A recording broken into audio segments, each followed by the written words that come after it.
বাবা, এই সাইকেলটা চালিয়ে চালিয়ে বোরিং হয়ে গিয়েছি। আমাকে এইবার একটা মোটর সাইকেল কিনে দাও। একটা কাজ কর, আমাদের বাগানে যা, কটা গাছ আছে আর কি কি গাছ আছে একটা খাতায় লিখে দিয়ে আয় তো। ঠিক আছে, খাতা পেনগুলো বের করে দাও।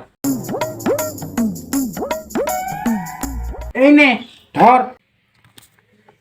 তুমি 1 মিনিট দাঁড়াও, আমি 2 মিনিটে আসতেছি।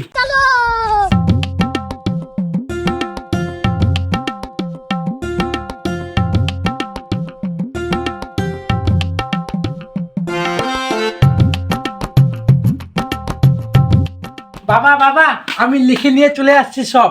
এই দেখো, আম গাছ একটা, কাঁঠাল গাছ দুটো, পেয়ারা গাছ দুটো।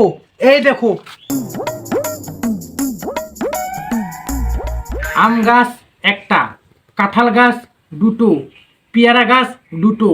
কিন্তু তুই এর মধ্যে টাকার গাছটা লিখিসনি কেন? আগে বলতে কথা দিবা না। ফালতু ফালতু আমার সময় নষ্ট করলো।